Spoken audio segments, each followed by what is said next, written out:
नमस्कार।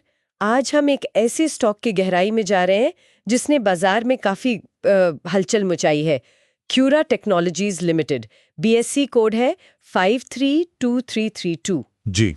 हमारे पास 19 जून 2025 तक का लेटेस्ट स्टॉक विश्लेषण डेटा है और कोशिश यही रहेगी कि समझें कि इस कंपनी के स्टॉक में आखिर चल क्या रहा है। बिल्कुल, इसके आंकड़े, रुझान और शायद उसके पीछे की वजह। हाँ, और खास तौर पर वो जो शेयर की कीमत में एक असाधारण उछाल आया है वो तो ध्यान खींचता ही है, पर हम कंपनी की मतलब वित्तीय सेहत और तकनीकी संकेतों को भी देखेंगे। जरूर जरूर, दोनों पहलू देखना जरूरी है। तो सबसे पहले उस आंकड़े पर आते हैं जो मतलब होश उड़ा रहा है। पिछले सिर्फ 1 साल में इस शेयर ने लगभग, अरे बाप रे, 7,500% से ज्यादा का रिटर्न दिया है।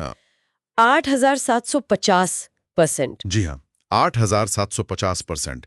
ये बहुत बड़ा नंबर है। और आज ही 19 जून को इसने 141.50 रुपए का नया 52 हफ्ते का हाई भी बनाया है। क्या कहेंगे इस पर? ये तो अविश्वसनीय है। बिल्कुल, ये आंकड़े पहली नजर में तो चौंकाते ही हैं, पर यहीं कहानी थोड़ी पेचीदा हो जाती है। अच्छा, कैसे? शेयर का ये जो तूफानी प्रदर्शन है, ये कंपनी की हालिया कमाई से मतलब बिल्कुल मेल नहीं खाता। ओह, अगर हम मार्च 2025 तिमाही के नतीजे देखें तो कंपनी का रेवेन्यू यानी राजस्व शून्य था, 0। शून्य? पिछले साल के मुकाबले? हाँ, पिछले साल की इसी तिमाही के तुलना में कोई बढ़ोतरी नहीं, 0% सालाना ग्रोथ। हाँ, एक कह सकते हैं सकारात्मक बात यह है कि कंपनी का घाटा कम हुआ है। अच्छा, घाटा कम हुआ है? जी, शुद्ध मुनाफे में 73.1% की सालाना बढ़ोतरी दिख रही है, जिसका मतलब है कि घाटा काफी कम हुआ है। मतलब कमाई नहीं बढ़ी पर घाटा कम हुआ है।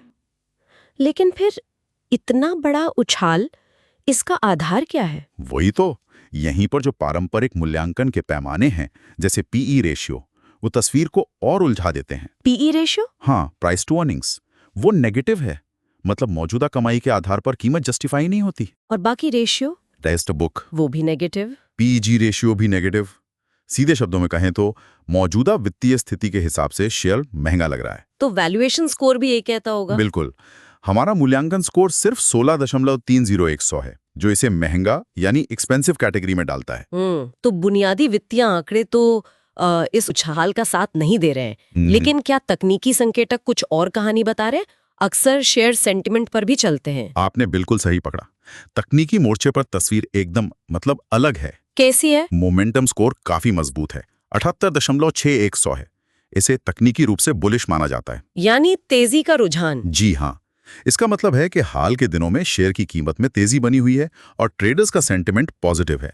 ज्यादातर मूविंग एवरेज भी यही बुलिश ट्रेंड दिखा रहे हैं। और आरएसआई जैसे इंडिकेटर? आरएसआई और एमएफआई दोनों ही बहुत ऊंचे स्तर पर हैं, 100 के करीब। ये आमतौर पर ओवरबॉट यानी अत्यधिक खरीदारी का संकेत देते हैं, पर ये भी दिखाते हैं कि शेयर में इस वक्त जबरदस्त मोमेंटम है। तो तकनीकी तौर पर तेजी है, लेकिन बुनियादी तौर पर सवाल बने हुए हैं।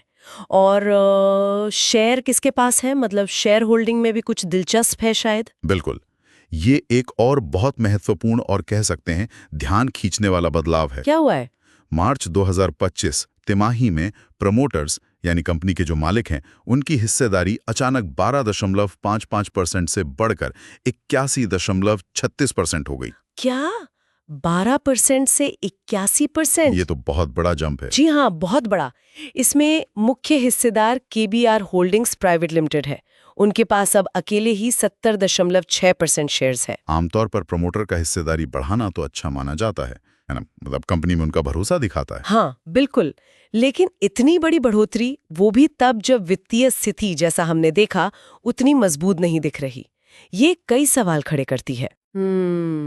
और बड़े निवेशक, एफआईआईज, म्यूचुअल फंड्स? एक और दिलचस्प बात, उनकी हिस्सेदारी शून्य है, 0। ओह, ये भी थोड़ा अजीब है। हाँ, ये थोड़ा सामान्य है कि ऐसे स्टॉक में बड़े संस्थागत निवेशक बिल्कुल नहीं है। वाकई में। और ये कंपनी करती क्या है असल में?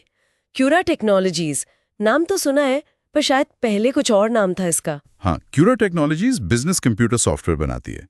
इनका फोकस जीआरसी पर है, यानी शासन, जोखिम प्रबंधन और अनुपालन, गवर्नेंस, रिस्क मैनेजमेंट, कंप्लायंस। अच्छा, जीआरसी सॉफ्टवेयर। जी, इनकी वैश्विक उपस्थिति भी है और आपने सही याद दिलाया, 2010 तक इसका नाम सॉफ्ट प्रो सिस्टम्स लिमिटेड हुआ करता था। ओके। तो देखिए, हमारे सामने एक कह सकते हैं विरोधाभासी तस्वीर है, एक पहेली जैसी स्थिति है। हाँ बिल्कुल। एक तरफ शेयर की कीमत में विस्फोटक बढ़ोतरी, मजबूत तकनीकी रुझान और प्रमोटरों का अपनी हिस्सेदारी को कई गुना बढ़ा लेना, और दूसरी तरफ मौजूदा कमाई शून्य, पारंपरिक मूल्यांकन के हिसाब से शेयर बेहद महंगा और बड़े संस्थागत निवेशकों की गैर मौजूदगी। सच में ये एक दिलचस्प पहेली है।